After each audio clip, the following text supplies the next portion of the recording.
Hello and welcome to another video from fantasyfootballscout.co.uk. Today I'm joined by Neil to discuss the best captaincy options for game week 21. We will also be finding out the latest team news from this week's press conferences. Neil, welcome. How are you? Absolutely knackered. All the work over the last few days, but we've this is it. Tomorrow's the last deadline of the festive period, and then we're on easy street with FA Cup third round weekend, and I'm planning to sleep for that entire weekend. It's been relentless, hasn't it? And yeah. and people probably just assume you're some kind of robot or something, the amount of articles that you've been putting out in the last few days. But you're not. You're an actual real person. I am, yeah. Despite my lack of personality, I am actually. No, you are a real person, not a robot. So we've been getting some really kind words on social media and on sites, Fantasy Football Scout, about these videos. They particularly liked our last one. Persuaded a lot of people to captain one of Salah or Pogba. So we did well there. So no pressure. Let's move on. Game week 21. One of the best options, I think, looks to be Hazard up against Southampton. But will he be in his best position? Will he even be rested? Perhaps have we? Before we talk about Hazard in particular, has there been any team news from Chelsea? Well, not really. I'll start off by saying that today we've only got one scheduled press conference, and that was Neil Warnock's this morning, which has already happened. Mm-hmm. So we're unlikely to hear anything from any club, at least their managers, over the next 24 hours. You might get a medical bulletin, which the likes of Spurs and Arsenal sometimes do. They issue like a roundup of where the various injured players are. But it's going to be a similar situation to the Boxing Day games, where there's not a great number of press conferences before the deadline.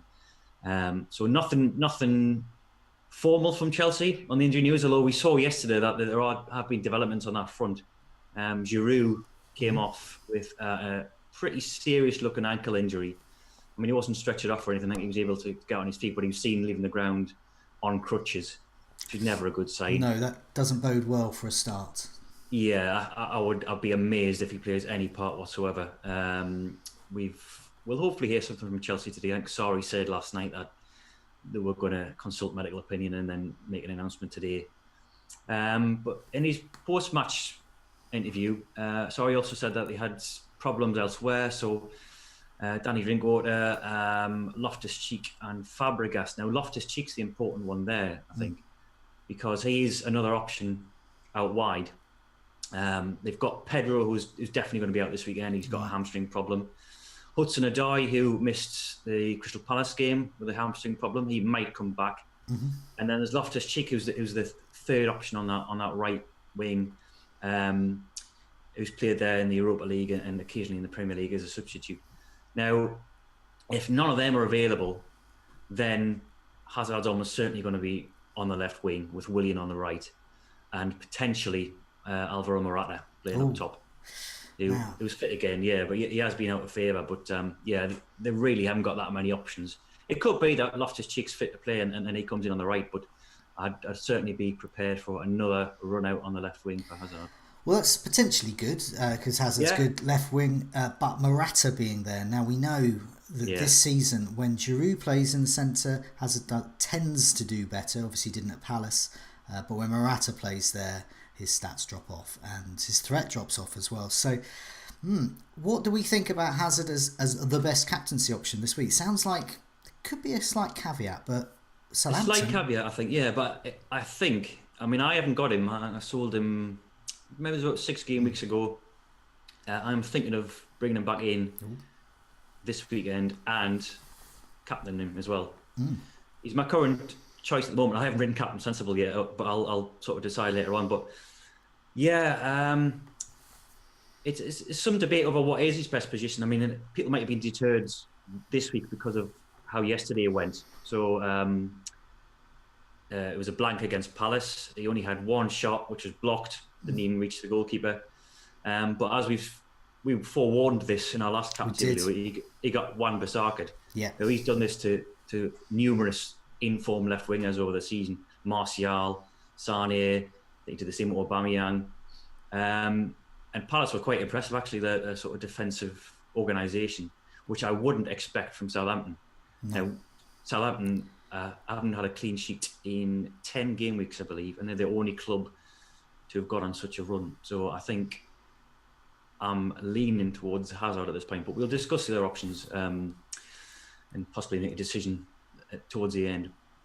Yeah, I mean, I was looking at Southampton's stats away as well. So the last 6 road trips, they've conceded 14 goals and 10 big chances. Now, 10 big chances is enough to warrant someone scoring against them, but it's not wow, earth-shattering number of big chances. It's actually among the best half of the table there. So they're conceding a lot of goals, they're conceding a lot of chances, but they're not so many big chances there. So Wolves, for example, have conceded 7 over that time frame away from home, and that's considered very good. And it was enough to put both of us off wanting to captain Kane, really, in our last video, which proved to be okay. But yeah, it's those 14 goals conceded though, so only Bournemouth and Burnley have conceded more over their last 6 away games. So they're definitely there for the taking. And Hazard there, I think I've got it right, over the last 4 game weeks, 7 big chances he's had, and that's top. No player has had...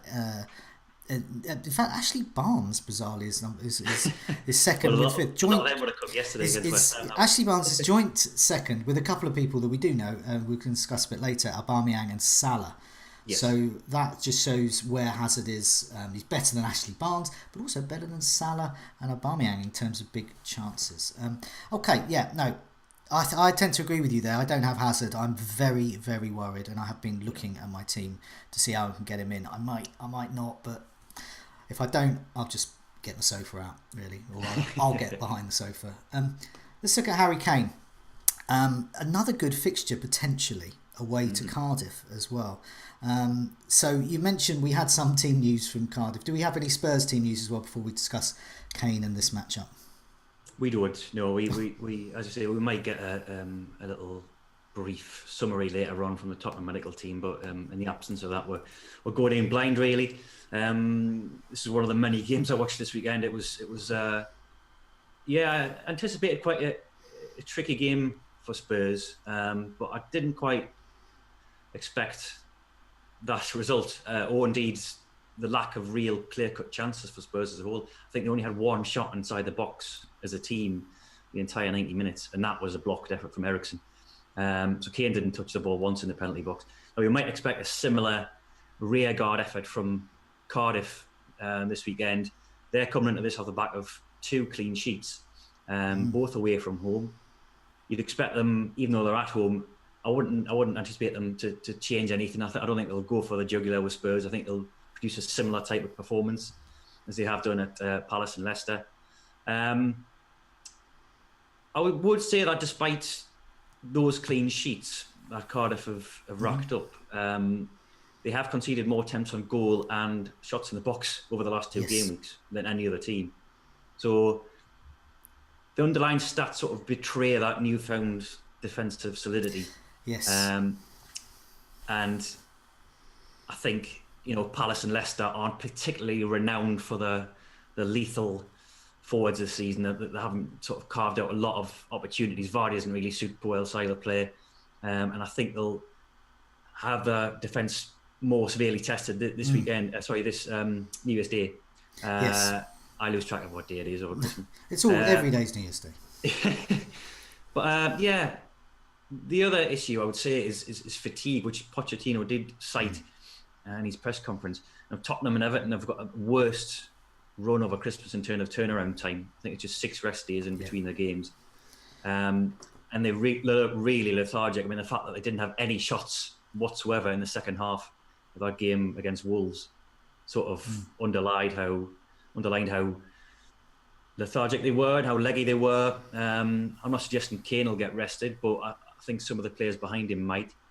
I'll be perhaps a little worried about Son. You could see Lucas Moura come back to the team, but there's definitely some valid concerns, I think, about Spurs captaincy this week. I was also looking at Cardiff at home compared to just in general home and away, and you mentioned their last 2. It's actually last 4 as well. They've conceded more shots and more close range efforts, so it stretches back really. So we've got a pattern there. They've shipped 11 goals and 12 big chances over the last 4. But at home, it's slightly better in some regards. So they've conceded 73 shots over the last 6 home matches. But there's actually 5 teams are worse than that. So they're bad, but there's plenty worse out there. And they've conceded 13 big chances over that time too. So they definitely are conceding, and they are conceding their chances. But just at home, they're marginally a bit better. And we saw one of the things that slightly puts me off Kane is partly a kind of a psychological thing. I brought Kane in way back when they played this reverse fixture. And Spurs and Cardiff just got the better of Spurs, and Spurs scraped through with a 1-0, and Kane even got himself a yellow card as well. It was an awful game to captain Kane, and part of my mentality is kind of clouding that. But I do think in terms of Kane's stats and Cardiff's stats, I still think he's a very strong option there. And I mentioned about the number of big chances that Hazard has there. Well, actually, Kane's just below Salah there with 4 big chances over the last 4 game weeks. He's had 13 shots, and 7 of those are in the box, and 5 on target. These are still pretty good stats, really, considering that one of those games involved that Wolves game where Wolves just got the better of them and fatigue. But you do mention fatigue there. Is something that we pointed out last time as well, and there seems to be more minuses with captaining Kane than there do with captaining Hazard at the moment, I think. But there's some other options as well. So if no one fancies either of them, a lot of people have been getting Paul Pogba in. Unsurprisingly, incredible form. I know he's in both our sides as well, so we're obviously very, very happy Paul Pogba owners as well. So they've travelled to Newcastle. Before we talk about Paul Pogba, any team news at all around Newcastle and Manchester United? Again, nothing that won't be embargoed until tomorrow. But Solskjaer did offer some comments afterwards on Sanchez, possibly being fit enough to play some part at Newcastle. Now, Rashford, people might have seen this. We haven't had any sort of confirmation from Man United yet, but he came off on 70 minutes, clutching his groin. We don't know if that's precautionary in nature or if there's anything serious to it. But the swift turnaround in game times means there's definitely some concern, I think, for Rashford owners. Yeah. I would think he's maybe okay, but we will await word from the club or Solskjaer on that. I think the fact they've got Lukaku back means they don't have to really take a risk with Rashford up front. But apart from that, nothing much. I don't think there's anything new other than Rashford came out of that game. They'll have Eric Bailly suspended, so Phil Jones will be back at centre-half. And I don't think they're likely to recover Smalling or Rocco. So, not much on the team news front anyway from Man United. Okay, I think we're going to be safe to assume we've been tipping Paul Pogba for a couple of weeks now. One of the reasons is because of being rotation free. Manchester United have a lot of options up front, but Paul Pogba seems, we hope, untouchable. So I think in terms of rotation, he should be a safe bet as well. I was looking at so what do we think about Pogba? I mean, as a captaincy option, and especially against Newcastle. Yeah, I think last week we spoke a lot about him, and he had a lot of positives going for him. I think the one thing we mentioned as a drawback was that he doesn't get in the box as much. His penalty box touches are never going to rival something like Sterling or Salah. However, his 2 goals against Bournemouth were from inside the 6-yard box, so he's definitely unshackled from that more tactically disciplined role that Mourinho made him play, and he's getting forward into the box now, which he wasn't previously. Last 3 game weeks I've isolated here because that's when Solskjaer took charge.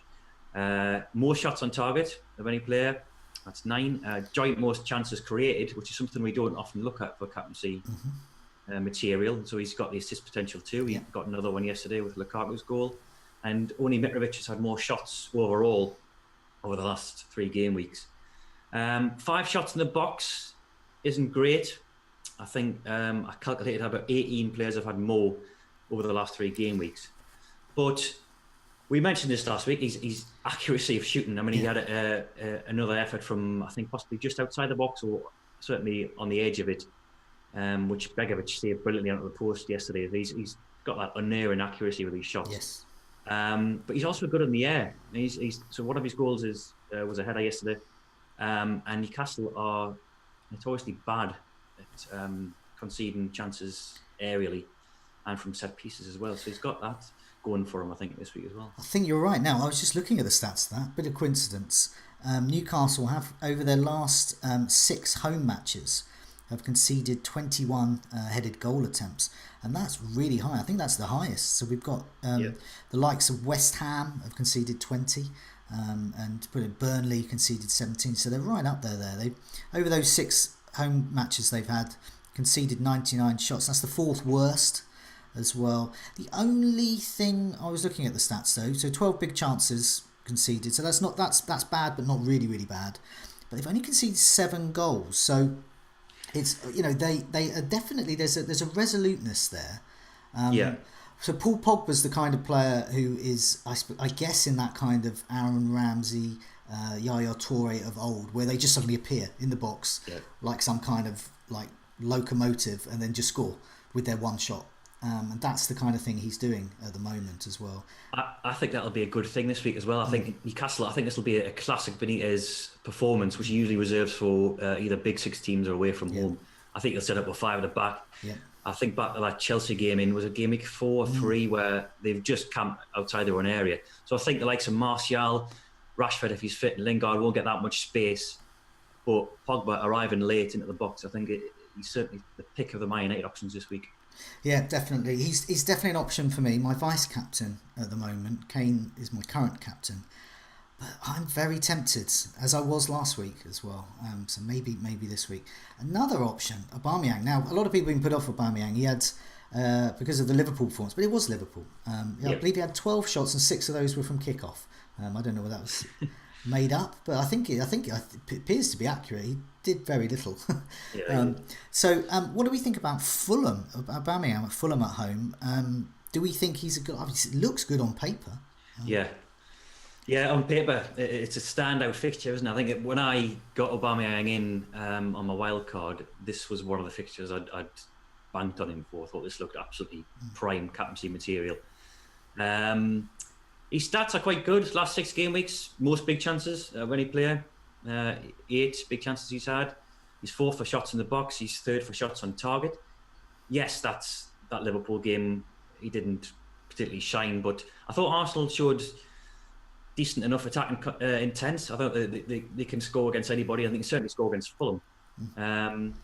Aubameyang was withdrawn on, I think, 70 minutes or 71 minutes, so that might have been an indication that Emery was saving him for this game. He could get a rest, but it's the FA Cup 3rd round after this, so he would be almost certainly handed a rest then.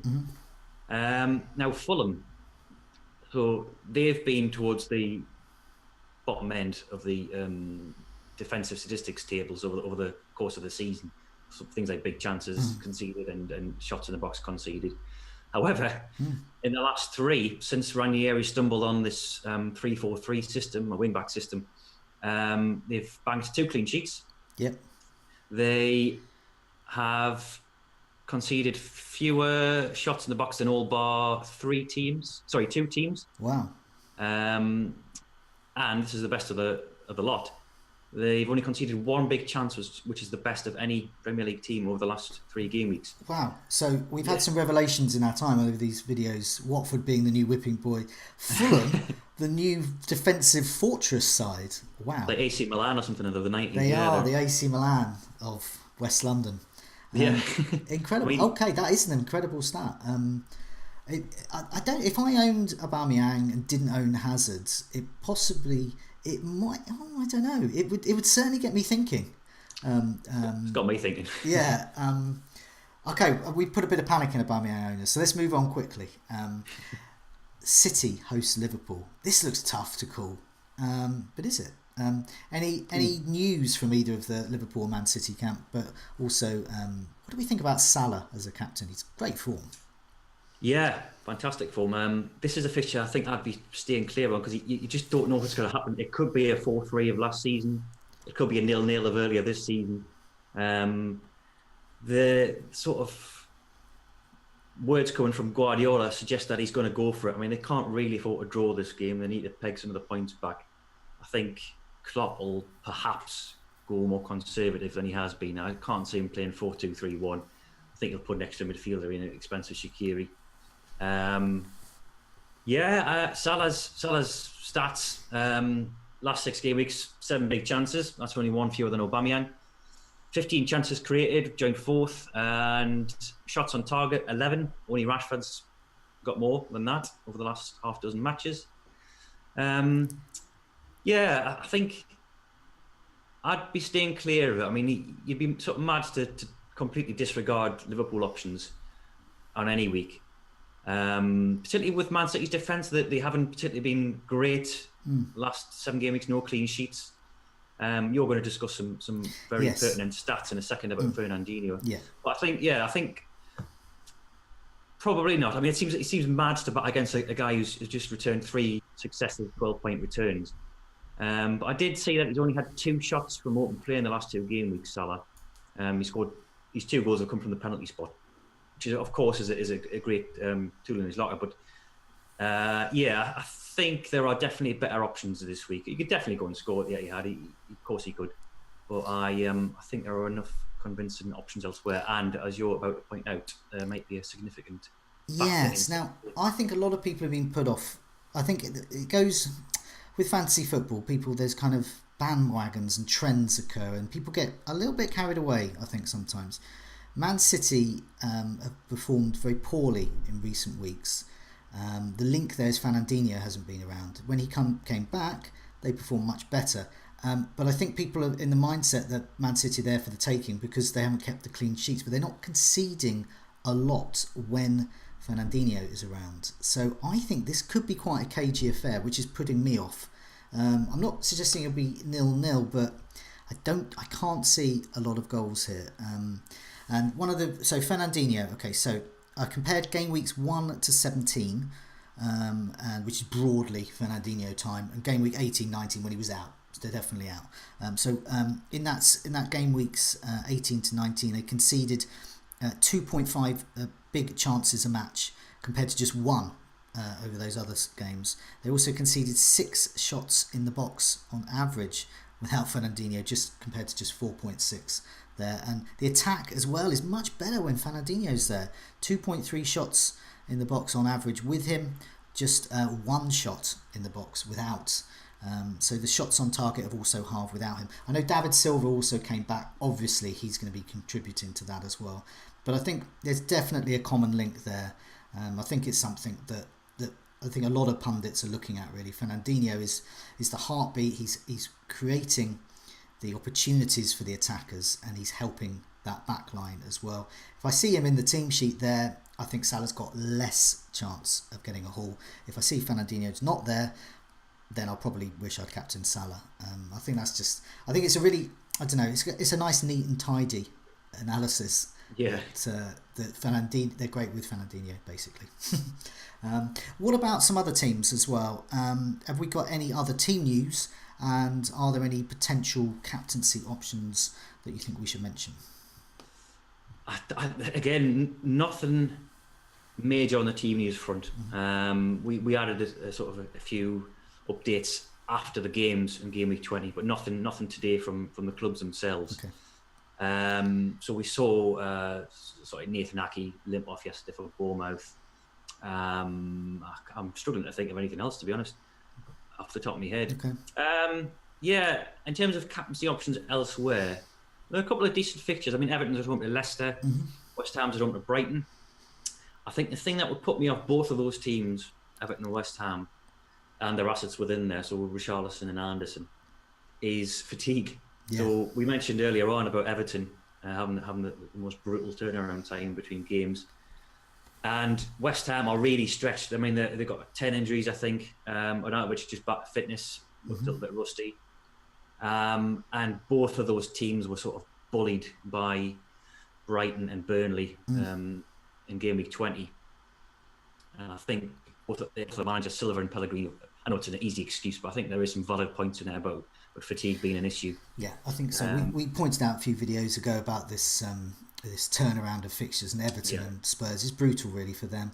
Which is slightly putting me off Kane, I must admit, as well. It's hard to tell whether his lack of shots for the majority of that game against Wolves was because Wolves were so good, or Kane was just too tired. It's hard to tell. And as soon as I start questioning things, then it starts to put me off. a little bit. And I think you're right there with West Ham as well. Anderson looks a great option for a captaincy. Brighton are awful away from home, and I think, but as you said, I don't even know if Anderson will make. He could even be rotated. He's played all of the games. There has been rotation there. He might just decide that he's only good enough for another 20 minutes at the end. It's a tricky one. Tricky video this week, I think, in terms of captaincy options. I think there's a lot of minuses for the options, but I think overall, I think we've pretty much come to the conclusion Hazard's probably the best. Yeah, I think so. I think that in my personal opinion, just going off gut instinct and having a look at some of the stats and Southampton's defensive frailties, I think he's possibly the leading candidate just by a whisker. I think there's not much in it. But we'll have more analysis on captains on the site tomorrow morning in the Captain Sensible article. Okay, excellent. So just a final note, really, just keep looking at the site, keep looking at the articles, and obviously our Twitter feed will have all the latest as well. But for now, Neil, good luck with the remaining festive fixture. Yep, all the best. See you soon.